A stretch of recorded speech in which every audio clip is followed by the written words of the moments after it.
IDE les da la más cordial bienvenida a nuestro webinar. Declaración Anual ISR Personas Morales Régimen General de Ley, con el maestro Edgar Ulises Hernández. Los dejamos a cargo de nuestro director general, el maestro Orlando Pereira.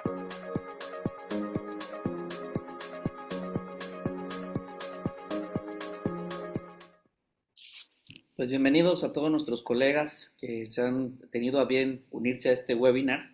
En el mes de septiembre, por ahí tuvimos una charla acerca de precierre fiscal y obviamente hablábamos de aquellas cuestiones que deberíamos de tomar en cuenta para tener un buen cierre fiscal. Así que aquellos que tomaron el curso y se hicieron su precierre y vieron más o menos cómo iba a salir el resultado fiscal para el mes de diciembre y tomaron las previsiones, pues llegamos a este punto que es la declaración anual y es la parte culminante del ejercicio que inició en enero. Pasamos a través de los diferentes meses hasta llegar a diciembre y estamos ahora en cerca del mes de marzo, donde presentaremos nuestra declaración anual. Y bueno, en este momento es entonces cuando vienen personas expertas como el maestro Edgar Ulises Hernández Campos para decirnos cómo debemos presentar, de qué manera la declaración anual.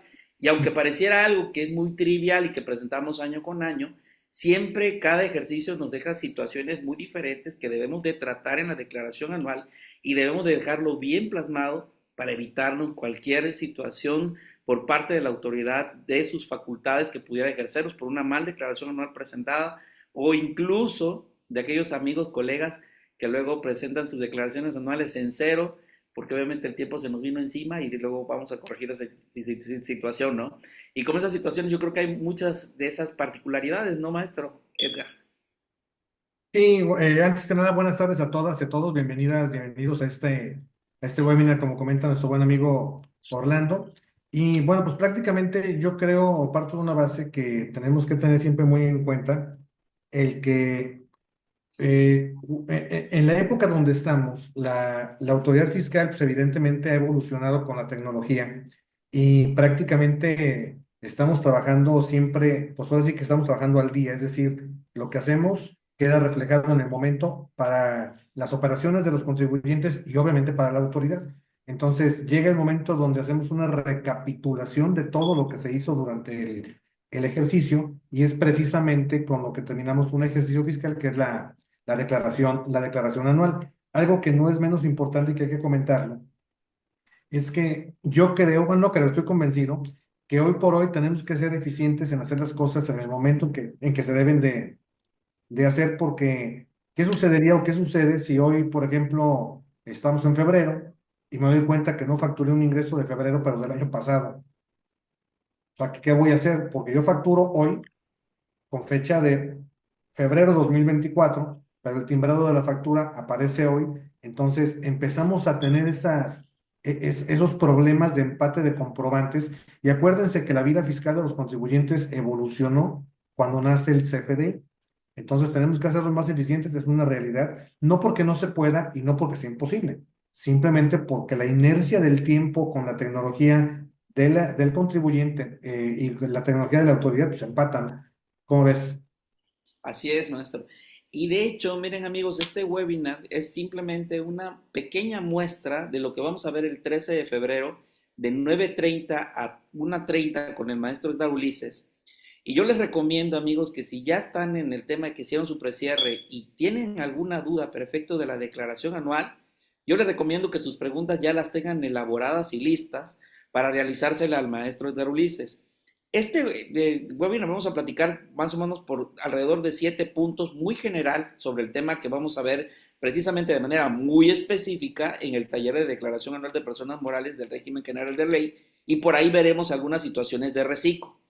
Yo les recomiendo, amigos, que este taller, que tiene un costo y por la inversión para capacitarse con el maestro Edgar, lo aprovechen, amigos, porque realmente hacerle una llamada al maestro Edgar y preguntar de cuestiones específicas, el honorario puede ser mayor, pero definitivamente la capacitación va a ser de la mejor. Pero si usted va a estar para el tema de declaración anual y ya tiene preguntas específicas y puntuales, seguro estoy que el maestro Edgar se las resolverá en el taller de declaración de personas morales del régimen general de ley, a celebrarse en unos cuantos días, 3 días, el día 13 de febrero. Así que tome esta muestra y vamos a empezar a avanzar. Y como dice el maestro, hay que darle porque esto es mole de olla. Frase tomada Así del es. maestro Y Edgar. les anticipo que para el curso de pasado mañana, el día 13, traigo por ahí 4 o 5 estrategias de cómo generar deducciones. Fíjense bien lo que les digo. Cómo generar deducciones que están en contabilidad y que no requieren un CFDI. Y todo lo que su servidor les pueda aportar siempre tendrá un fundamento. No es de que me saque un as bajo la manga, un sombrero y una chistera, no va por ahí. Todo lo que se les ponga, seguro estoy que les va a agradar porque son ideas que les comparto, son 30 años de experiencia que les pongo a consideración y que a veces nos da una luz de, oye, traigo un resultado fiscal muy alto y no sé qué hacer, ya me desesperé. Seguro estoy que tenemos los elementos para poder bajar su resultado legalmente. Perfecto. Vamos a empezar con la primera parte que vamos a ver son los ingresos acumulables. Y esto es todo un tema, porque cuando llegamos precisamente a este punto de empezar a vaciar todos nuestros FDIs y obviamente ver que lo que facturamos y obviamente conciliar entre el pago provisional, lo que efectuamos en pago provisional y declaración anual, empiezan a veces, nosotros mismos damos pie a la discrepancia, obviamente, entre los ingresos, maestro. ¿Qué nos puede decir al respecto? Sí, aquí, bien importante. Número uno, yo quiero irme en retrospectiva. Antes de pensar en el anual, que es lo que estamos tratando ahorita, antes de pensar en sentarse en la computadora, de hecho, hoy salió la guía hoy en la mañana el SAT ya publicó la guía de llenado de la declaración, por si la quieren consultar. Pero algo bien importante, antes de empezar el anual, tenemos que revisar qué hicimos durante 2024. Es decir, tengo que hacer un inventario, como bien dice Orlando, qué CFDI se expidió, qué CFDI se consideró en el pago o en los pagos provisionales, porque ustedes no van a tener forma de manipular ese dato en la declaración anual. Es algo muy importante. Si ustedes no declararon de forma correcta los pagos provisionales o traen omisiones en los pagos provisionales, esa omisión se va a recorrer hasta, o se va a jalar hasta la declaración anual. Por lo tanto, en el tema de ingresos, yo qué les recomiendo, simplemente, o qué es lo que yo hago, digo, les comento cómo yo trabajo. Si alguien tiene alguna manera diferente, pues también es válido, no todos los caminos llevan a Roma. En este ejemplo, descárgate todos los PPDI, haz una suma global rápida y a partir de ahí tú ya puedes segmentar y revisar qué facturaste, qué declaraste, porque eso va a estar en la declaración. Quiero adelantarme tantito y fíjense a dónde vamos a llegar. Yo no lo creía, se los tengo que decir hasta que lo vi. En el plan maestro de fiscalización, sin salirnos del tema, por ahí se puso sobre la mesa que la DIOP iba a ser electrónica, es decir, ya no íbamos a bajar un programa en una computadora para llenado. Hoy por hoy, ya lo vieron ustedes seguramente, ustedes ya entran al portal del SAT y la DIOP ya es un formato electrónico y no un programa electrónico como lo teníamos. Entonces, ¿qué va a pasar? Que al paso del tiempo, las declaraciones anuales de personas morales y físicas va a llegar un punto, no sé cuándo, porque no quiero mentir, pero va a llegar un punto donde simplemente entramos al formato para darle siguiente, siguiente, siguiente, siguiente, pagar. Hacia allá vamos. Entonces, recomendación, ¿qué tenemos que hacer? Retrospectiva y prepararnos para la presentación de la declaración anual respecto a los ingresos. Ahora, Orlando, si me lo permites, en lo que comentábamos. Tenemos 3 tipos de ingresos en las personas morales que tenemos que considerar. Los que son acumulables, que son los que están en el artículo 16, primer párrafo de la ley del impuesto sobre la renta. ¿Se escucha musiquita o estoy loco? Sí, no, sí, pero por favor, se la pueden eliminar. Sí, porque ya no sé si cantar o exponer. Digo, no, nada para no perderme la idea, ¿no? Hacia adelante, maestro. Entonces, tenemos 3 tipos de ingresos. Los que son acumulables, que son los que están en el artículo 16, primer párrafo en la ley del ISR, y ya se la saben. Ingresos en efectivo, bienes, servicios, crédito, devengados y el ajuste por inflación. Que esos de cajón, en alguno de los meses tuvimos que haberlos declarado, si no es que en todos. Segundo tipo de ingresos, los ingresos no acumulables. Esos ingresos no acumulables es un dato meramente informativo. Algunos ejemplos, aportaciones de capital, dividendos recibidos de otras personas morales residentes en México, pago de pérdidas de los accionistas, entre otros principalmente. Y tercer tipo de ingresos, que son curiosos, casuísticos, pero que también hay que reflejar, son los ingresos que se declaran únicamente en la declaración anual. ¿Cuáles son los ingresos que se declaran únicamente en la anual? Uno, los ingresos que provienen de actividades en comiso. Dos, ingresos que se generan en el primer ejercicio fiscal de una persona moral. Como ustedes saben, las personas morales en el primer ejercicio de operaciones no hacen pagos provisionales y por consecuencia se acumulan hasta el anual. Un ingreso que es nuevo relativamente nació en 2022, que esos son los ingresos cuando se consolida la nuda propiedad en tratándose de que tengamos contratos de usufructo. Entonces, esos son los tres grupos de ingresos que tenemos que cuidar principalmente. Perfecto. Maestro, y al momento de determinar los ingresos acumulables, a veces se cometen muchos errores. Por ejemplo, en el caso de empresas que tienen cuestiones de comercio exterior y que tienen obviamente el manejo de moneda, dólar y el tema de la utilidad cambiaria o pérdida cambiaria, que a veces igual no se consideran en este tipo de empresas ese tipo de situaciones. Y son cuestiones que luego la autoridad nos observa cuando sabe que tenemos operaciones con el extranjero. Fíjate que no sé si recordarán, también en 2022 se hizo una reforma muy interesante a los artículos 7 y 8 de la Ley de Impuesto sobre la Renta, donde, y eso es importante para que lo consideren porque puede haber diferencias acumulables o deducibles. Acuérdense que nuestro tipo de cambio para operaciones cambiarias ya está topado. Anteriormente, tú generabas una ganancia o pérdida cambiaria en función del tipo de cambio que tú obtenías en tus operaciones. Te das de cuenta, no sé, vas a la casa de cambio Actinver, que es una que está aquí en León, ¿no? Y, oye, ¿en cuánto compraste el dólar? Mira, yo lo compré a mí me lo pagaron al tipo de cambio de hoy y Actinver lo tiene a 35 pesos por dólar. Oh, pues qué padre, ¿no? Pero resulta que el tipo de cambio oficial que está publicado por el Banco de México en el diario dice que el tipo de cambio oficial son 22.5, por poner un ejemplo. Entonces, tú ya no puedes, ni en ingresos ni en deducciones, estar manejando el tipo de cambio comercial. Ahora sí, te dice la ley, para efectos contables que la norma de información financiera establece, para efectos contables tú vas a considerar tu tipo de cambio real, que fue el que utilizaste en la operación para evaluar la operación. Pero en el tipo de cambio fiscal, tenemos que reconocer el tipo de cambio a la paridad que dice el Banco de México. ¿Por qué se da esta reforma? Porque podemos jugar con tipos de cambio, obviamente preferenciales, cuando me convenía. Me conviene uno más caro porque voy a pagar al extranjero, pues ponlo. Me conviene uno menos caro porque me van a pagar del extranjero para acá, pues factúralo a ese tipo de cambio. Entonces, se presentaba esta situación que evidentemente genera o puede generar diferencias. Recuerden ustedes que la ganancia cambiaria, si es ingreso o la pérdida cambiaria, en tratándose de deducciones, ¿qué creen? No tiene un CFDI de respaldo. Por lo tanto, no aparece precargado en una declaración. Tú tendrás que capturarlo, ¿no? Así es. Igual podremos hablar de la ganancia en venta de activos fijos, que también obviamente son ingresos acumulables, lo que acabamos de decir el maestro, las diferencias de cambiarias, los dividendos recibidos, los intereses devengados, que por allá nosotros hayamos efectuado por algunos préstamos que hayamos efectuado.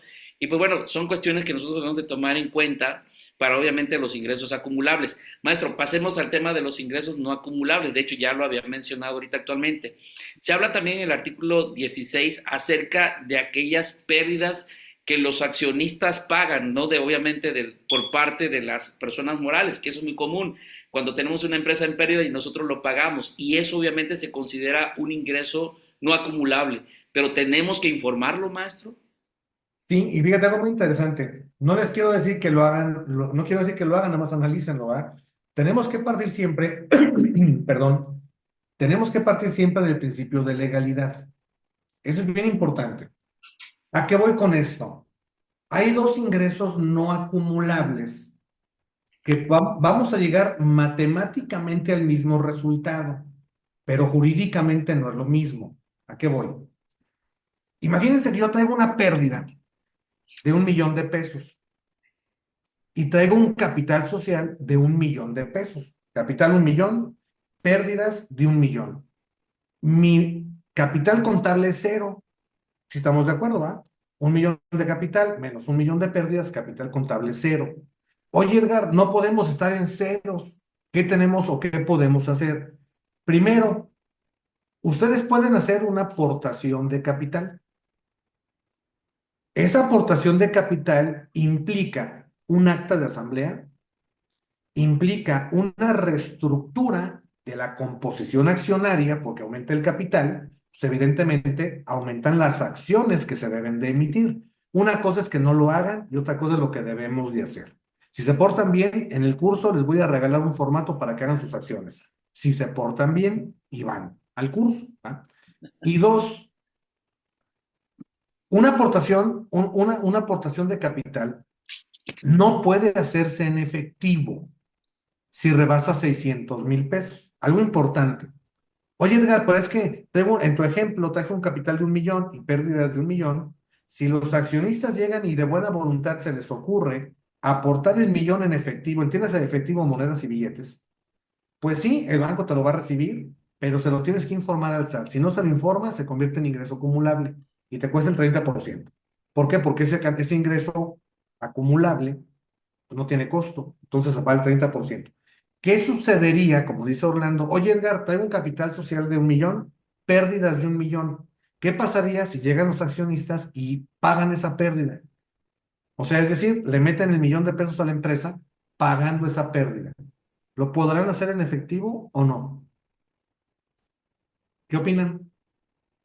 La ley limita a que hagas aportaciones de capital en efectivo. La ley no establece ninguna provisión ni declaración informativa alguna de que tú esas pérdidas llegues y las pagues en efectivo. Fíjense la diferencia. Mientras que una aportación, que es un ingreso no acumulable, lo tienes que informar, el pago de pérdidas a los accionistas no. Y matemáticamente el efecto es el mismo, pero jurídicamente es otro camino, ¿verdad? Digo, son ideas. Una pregunta, maestro, pero luego a veces te preguntan la fuente del ingreso, ¿no? De la aportación que tú hiciste, obviamente, a la empresa. Si lo estás haciendo en efectivo, ¿cómo podría decir, oye, sabes que yo lo aporté de la actividad empresarial que tengo aparte y obviamente por eso lo estoy aportando a la persona moral? Ok, vamos, tienes toda la razón, no podemos generalizar. Pensemos que soy un abarrotero, persona física, actividad empresarial, régimen general, y resulta que el 99.9% de mis ventas yo las hago con ventas de mostrador. Están facturadas. Todo está soportado con un CFDI, pero yo cobro en efectivo porque son ventas de mostrador y todo el mundo me paga con monedas y billetes. Ahí está la procedencia del recurso. Lo que sí no se vale es que, oye, fíjate que yo vendo sin factura, cobro en efectivo, lo meto en un costal y llego yo de simpático. Ah, aquí está el millón de pesos, espera, ¿de dónde salió? O sea, no podemos generalizar y estoy de acuerdo contigo. Perfecto. Bueno, obviamente en ingresos no acumulables tenemos las aportaciones de capital de los socios y los accionistas, los dividendos percibidos que ya pagaron impuestos sobre la renta, maestro. En el tema, obviamente, este tema de una holding, ¿no? Como obviamente de las empresas controladas que suben pues ya las utilidades que ya pagaron impuestos, lo suben al tema de la holding y eso es un tema que un día nos debería de compartir a todos los que estamos aquí sobre esta estructura del tema de las empresas controladas y controladoras porque obviamente la verdad creo que es algo, un instrumento que puede servir. No sé, usted ahí ya nos dará un curso referente a ese tema. Pregunto, maestro, y si por ejemplo yo quisiera hacer una aportación, entonces por arriba de los 600,000 pesos, tengo la obligación de declararlos, de manifestarlos dentro de la declaración anual en datos informativos. Es correcto, es un ingreso no acumulable. Perfecto. Digo, es no acumulable, pero sí es informable. No revolver lo que se informa y lo que se acumula. Lo que se informa es simplemente un dato informativo que la autoridad quiere conocer. Y lo acumulable suma para el resultado fiscal. Perfecto. No sé si hasta aquí también igual el público tenga alguna pregunta que quisiera hacer, la puede hacer, hay la libertad de hacerlo, Sí, la puede claro. escribir ahí en el chat y obviamente ahorita se puede contestar o se contesta el día del curso. Deducciones autorizadas, maestro, acerca de las deducciones autorizadas. ¿Qué problema ha encontrado luego en ese tema de las deducciones autorizadas? A usted, que obviamente luego les toca analizar como asesor de otras empresas que le entrega, oye, ¿sabes qué? Quiero que me analices esta información. Principal problema es que aquí vamos a encontrar varios especialistas o quien dice ser especialista, que me han encontrado algunos charlatanes por ahí. Es que cuando tú tienes una deducción, tienes que tener un CFDI, estoy de acuerdo, es un requisito. Pero ¿qué sucede cuando ese CFDI lo recibiste como gasto, como una compra que va dentro del costo, o si eres reciclo, como una compra directa de un proveedor? ¿Qué sucede cuando el método de pago fue pago en parcialidades y se entiende que toda la operación va a estar revestida con un CFDI primario y los famosos complementos de pago? ¿Qué sucede? Que en efecto tú vas a tener una deducción o un derecho a deducir, pero no perdamos el contexto de que desde mi punto de vista, para que esa deducción tenga fortaleza, si esa deducción amerita complementos de pago, tienes que tener los complementos de pago. ¿Y cuál es el principal problema que tú me preguntas, Orlando? Que es un problema que les aseguro todos tienen. Y el que me diga que no, quiero que me diga. Todos tenemos, y me incluyo, que cuando hacemos gastos, nos interesa el comprobante del gasto. Pero si lo pagué en abonos, no somos cuidadosos de los complementos. Entonces, ¿qué sucede? Que momentáneamente, tú vas a tener tu deducción. Si la autoridad fiscal el día de mañana te cuestiona, entonces te va a decir, oye, este gasto carece del complemento, por lo tanto, se convierte en una partida que no reúne requisitos fiscales. Y aquí me adelanto, y se los voy adelantando.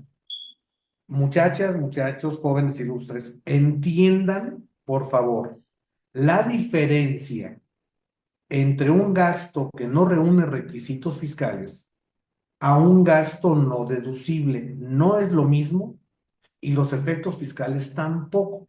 Apúntenle para que lo vayan estudiando para nos vemos el jueves. Y como lo comentamos, revisen el artículo 28 de la Ley del Impuesto sobre la Renta y el 117 del reglamento. Entiendan esa diferencia. Y es un error que comete el contador por falta de diligencia. Yo quiero pensar, en mi opinión, con todo respeto, o es falta de diligencia porque lo sabemos y no lo hacemos, o por falta de conocimiento, que lo hacemos sin pensar. Y cuando llegan con nosotros, y ¿saben quiénes son mis mejores clientes? Los contadores, aunque ustedes no lo crean. Los mejores clientes que tengo en el despacho son mis colegas, porque ya llegan conmigo cuando tienen un problema que ya no pudieron resolver y ya tenemos que ponernos a parchar o a tratar de remendar lo que se hizo mal o lo que no se hizo. Entonces, ese es un punto que pareciera de primer semestre de la universidad. ¿Y saben qué es lo peor?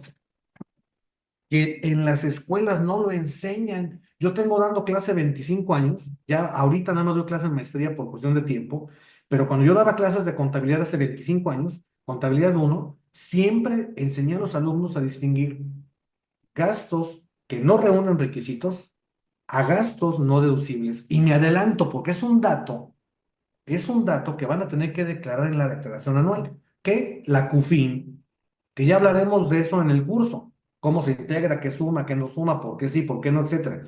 Pero si ustedes no entienden la diferencia entre una partida no deducible y el efecto que tiene una partida que no reúne requisitos, estamos perdidos. Y eso, muchachos, no es de fiscalistas, es de contadores de primer semestre. Y les repito, no lo hacemos por falta de diligencia o por falta de conocimiento.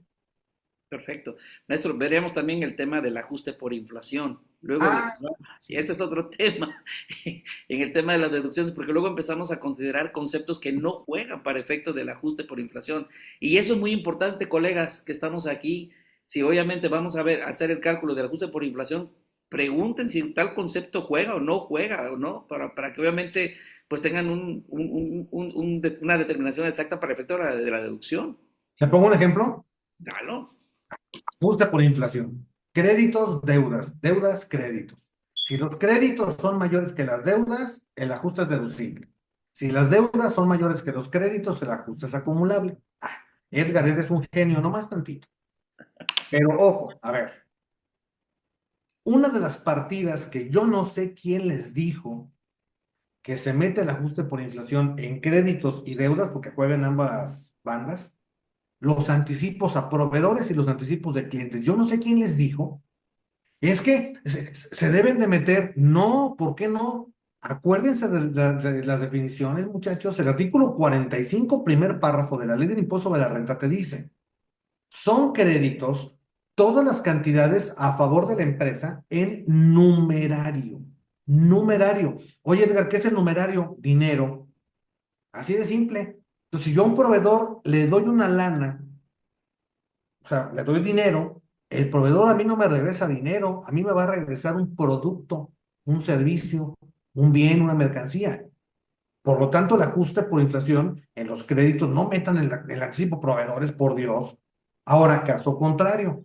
Oye, un cliente te dio un anticipo, y luego tú al cliente no le vas a pagar con dinero, tú al cliente le vas a pagar con un bien o con un servicio. Y todavía peor, tengo amigos, meten el anticipo de clientes al ajuste por inflación.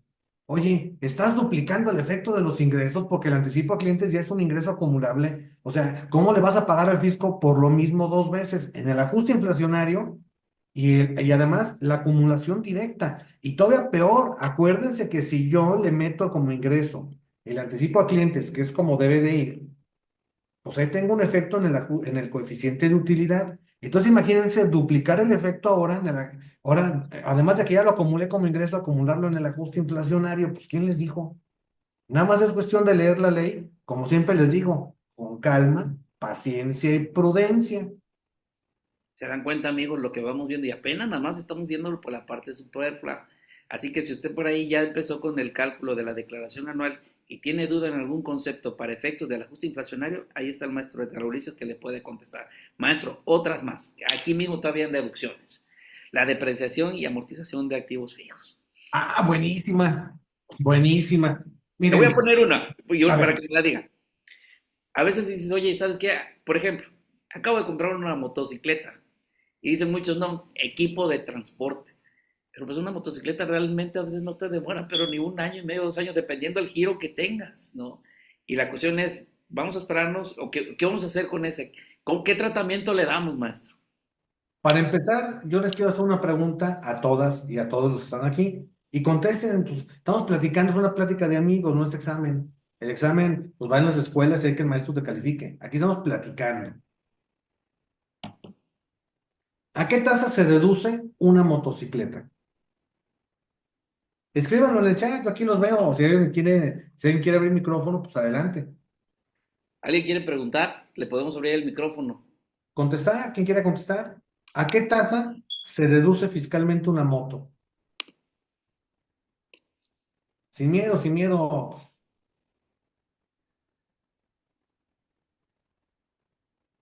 Nadie.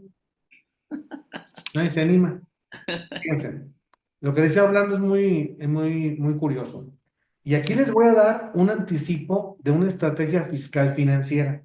En base a lo que les digo, fíjense bien, ¿eh? En base a lo que les digo, maximizamos utilidades contables, que son la base para el reparto de un dividendo, y minimizamos base gravable, que es la base con la que yo pago el impuesto. Hoy por hoy, hoy por hoy, lo he dicho siempre y se los voy a repetir hasta que se aburran. Para ser un buen fiscalista tienes que ser un buen contador. ¿A qué tasa se deduce una moto? Nadie contestó. Las motos se deducen, nos dice aquí Cari con un corazonzote aquí que no cabe en su pecho. Dice Cari, 25% según su uso. Esa es la opinión de Cari. Asumo que te llamas Karina. Dice América, a mí no me ha tocado, pero considero que un 25%. Qué bueno que vinieron, muchachas. Excelente. Las motos se deducen al 10% anual. ¿Cómo? Lean el artículo 35, última fracción, y van a ver que las motos se deducen al 10% anual. Lo que decía Orlando, oye, si yo tengo una moto a una tasa deducible del 10%, quiere decir que fiscalmente la ley asume que esa moto va a tener una vida de 10 años, 10% por 10 años del 100. ¿Ustedes creen que una moto de un equipo de reparto de una pizzería, una que venda sushi, ustedes creen que les va a dar 10 años? Jamás? A lo mucho les va a dar dos.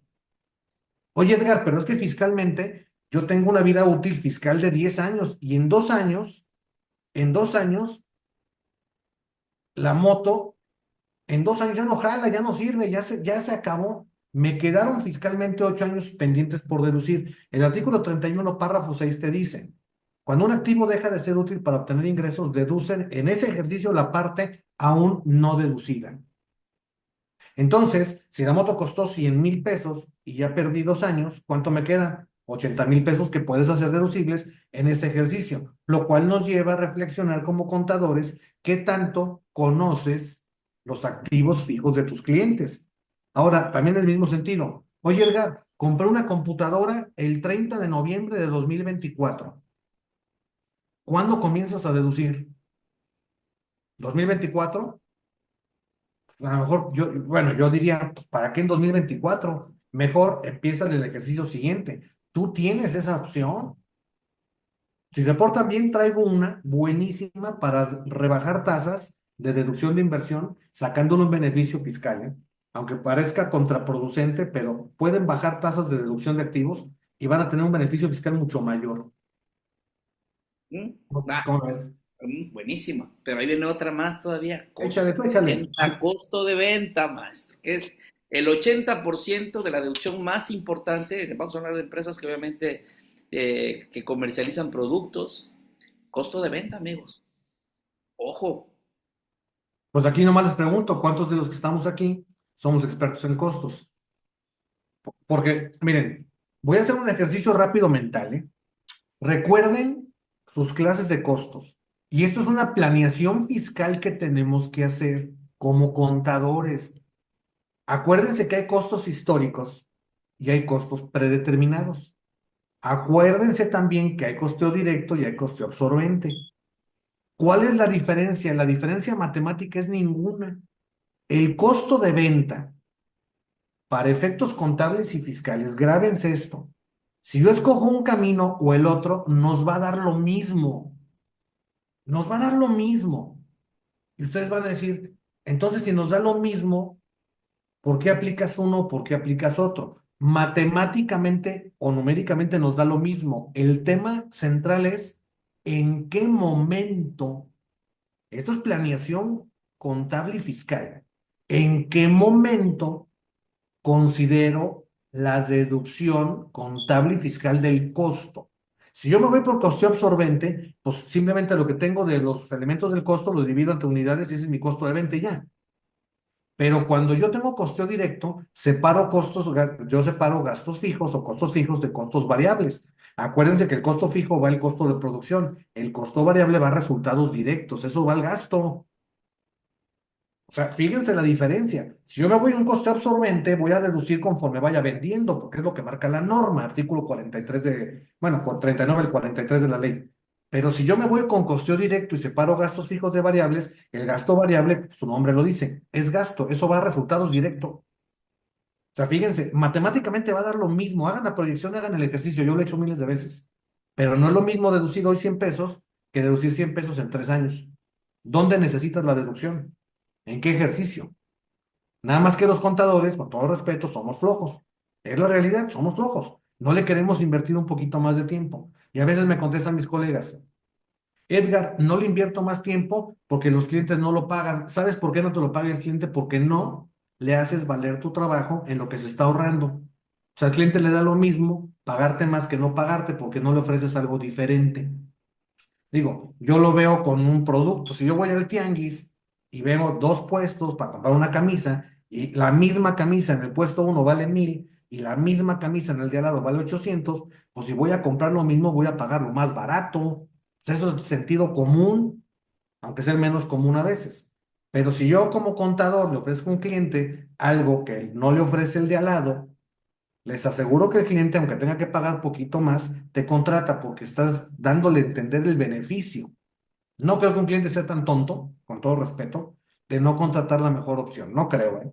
Bueno, de todo hay en la viña del Señor. San Lucas 8:7 es muy claro en ese sentido.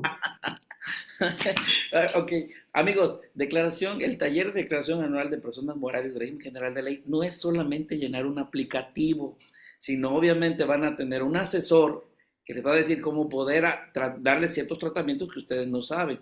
Por ejemplo, están las cuentas incobrables y por ahí algo de tener el maestro para hablarnos sobre ese tema y que están ahí en la balanza y que tiene tiempo que está allí y que no hemos hecho nada con ello. Pero eso lo vemos en el taller, ¿le parece, maestro? Pues sí me parece con una condición, que se pongan a leer el artículo 27 fracción 15 de la ley del impuesto sobre la renta. ¿Por qué? Porque ahí está en la ley. y no lo ven. Ese es un problema. Hay muchas cosas que podemos hacer que están en la ley y no las vemos. ¿Por qué? Porque quiero suponer que lo vemos o lo hemos visto tan seguido en los textos legales que no le damos importancia. Entonces, tarea. Traigo una estrategia de deducción de cuentas incobrables buenísima, pero para poderla entender y evidentemente aplicar, pues se requiere que le den una peinadita. Ya les di el fundamento 27 fracción 15 ley de ISR. Amigo, y para que no se enfríe, ya está a la vuelta de la esquina del taller. Es el día 13 de febrero de 2025, de 9:30 de la mañana a 1:30 de la tarde. Así que, amigo, ya nada más es cuestión de que usted se inscriba. Ya vio ahorita las cuestiones que estamos platicando y que estamos hablando de una manera muy general. Yo seguro estoy que tiene el suficiente tiempo para empezar a anotar sus dudas que está haciendo ahorita con el prellenado de su declaración anual, o que ya está trabajando con los papeles de trabajo de la declaración anual, y obviamente ahí surgen muchas dudas que obviamente el maestro Edgar Ulises nos podrá despejar. Vamos a avanzar más y mire, ya básicamente el tiempo, llevamos 46 minutos. Nos quedan 14 minutos, vamos a cerrar y quiero invitarlos también a la tienda en línea que es www.ideonline.com.mx. Entra a la tienda en línea y se va a llevar una sorpresa. Entra a la tienda en línea y se va a llevar una sorpresa. Recuerde, el taller es el 13 de febrero de 2025, 9:30 a 1:30. Vamos a pérdidas fiscales y quiero ir a un tema bien que le estaba preguntando tras bambalinas al maestro. ¿Qué pasa, maestro, cuando a veces en nuestra prisa queremos, presentamos una declaración anual, nos llega un cliente remiso y, ¿sabes qué? Vamos a presentar la declaración anual, que a veces yo creo que sería mejor que me requirieran la declaración anual, que me la requirieran y pagara la multa por el requerimiento de la declaración anual y no querer ser los Superman de presentar la declaración anual inmediatamente. Y aquí en pérdidas fiscales hay un problema, que si en mi declaración normal, teniendo yo la pérdida fiscal, puedo perder el derecho de la pérdida fiscal si este cliente, obviamente, si yo en mi declaración anual no asenté la pérdida fiscal, maestro. ¿Es así? Mira, Orlando, aquí hay algo que es muy importante y vuelvo a lo mismo. Son textos legales que vemos, a lo mejor los vemos tan seguido que no le damos la importancia. El artículo 57 es muy claro en decir, tú tienes derecho a amortizar las pérdidas, sí. ¿Cuántos años? 10 años. Inclusive te dice actualízalas para que no pierdas el valor inflacionario. Pero también te dice, si tú teniendo el derecho de amortizar una pérdida no lo haces, pierdes el derecho hasta por el importe que pudiste haber aprovechado. ¿Cuándo es el momento de aprovechar las pérdidas en personas morales? Pues en las declaraciones anuales. En los pagos provisionales no pasa nada. Si se te olvidó, el pago es provisional y está hecho por la corte. Es un anticipo a cuenta del impuesto del ejercicio. Bueno, ahí no pasa nada. Pero si en la anual no amortizas la pérdida, ni se te vaya a ocurrir, porque tengo colegas que se sienten genios. Ah, pues se me olvidó, déjame hacer una complementaria. Pues no, eso no es cierto, es una mentira. Oye, Edgar, entonces estoy perdido. No, les voy a dar una pequeña luz en el camino. El artículo 32 del Código Fiscal, que es de aplicación supletoria a todo el marco jurídico fiscal, te dice, tú tienes derecho a presentar, bueno, la normal es tu obligación, pero tú puedes modificar la normal hasta en 3 ocasiones como contribuyente. Y cuando estás obligado, ahí la ley te dice, estás obligado a una complementaria, no te está preguntando si es a tu gusto o si quieres. El 32 del código te dice, es obligatorio que presentes una complementaria cuando declaras ingresos de más. Oye, se me olvidó meter ingresos, súmalos y haz la complementaria. Cuando quitas deducciones o cuando vas a restar saldos a favor. Entonces, oye, ¿por qué presentaste la complementaria? Oye, bueno, se me olvidó la pérdida. ¿Cómo la rescatas? Quítate deducciones. Oye, Edgar, pero si quito deducciones me queda una utilidad más alta. No importa, ya rescataste el total de tu pérdida. Entonces, ¿vas a sacrificar algo? Pues sí. ¿Dónde está la inteligencia? En sacrificar lo que te cuesta menos. Claro. ¿Sí va? Voy Está. bien, me regreso. No, buenísimo, maestro. De eso estamos platicando precisamente. Y ya vamos a ir casi cerrando, amigos, porque la verdad, Leo, nuevamente, yo creo que lo que hasta ahorita se ha platicado, pues yo creo que nos va a servir mucho para el tema de la declaración anual y maximizar, obviamente, esa declaración anual. Determinación ya, por último, obviamente, del impuesto sobre la renta. y pues ya básicamente ver lo que son el tema de los papeles de trabajo. Pero yo quisiera, maestro, que nos dijera ya para ir cerrando esta charla, ¿qué recomendaciones? Porque habrá gente que tome el curso y habrá gente que diga, no, sabes que yo puedo solo y es válido, es válido. Claro. Pero yo quisiera que te llevaras algo a pesar de todo, de si participas del taller el día 13 de febrero de 9:30 a 1:30, yo quiero que te lleves algo. ¿Cuál sería la recomendación que usted le daría, maestro, a aquellas personas que nos están viendo el día de hoy? Si te llegas a estar en el curso, felicidades, me va a dar mucho gusto verte y al maestro Edgar también. Y si no, pues llévate algo, ¿no? ¿Cuál sería la recomendación, maestro, para ir cerrando ya? Bueno, una recomendación, indudablemente, yo creo que de las más importantes, yo le pudiera agregar al tema el que cómo andan en el envío de su contabilidad electrónica. Eso es un tema muy importante porque he detectado, han dado en todo el país. A veces ando en Tijuana, la semana pasada anduve en Chiapas, y un factor común que detectamos es que la gente no envía la contabilidad electrónica o lo que envía no coincide con lo que se declara. Aunque pudiera parecer paradójico, es una realidad. Entonces tú traes en la contabilidad electrónica ingresos de 20 millones y resulta que en la declaración anual traes ingresos de 18. Eso ya es una discrepancia. Y luego te haces la pregunta, oye, ¿por qué me llegó vigilancia profunda? Pues por eso. Esa fue la razón. Entonces, bajo esa óptica, la primera recomendación es, antes de cualquier declaración, revisen cómo está su contabilidad financiera, empátenla con su contabilidad electrónica y ahora sí, estamos en presencia de presentar una buena declaración anual. Si no lo hacemos así, estamos totalmente fuera de contexto y nos exponemos a una facultad de comprobación o a una facultad de gestión, que en cualquiera de los dos caminos, el fisco quiere una feria. El gobierno federal hoy no tiene dinero y hay que entenderlo así. El gobierno federal no tiene dinero y la única forma más práctica de sacarla pues, es de los contribuyentes. Entonces, sería una de mis principales recomendaciones. Revisen su contabilidad.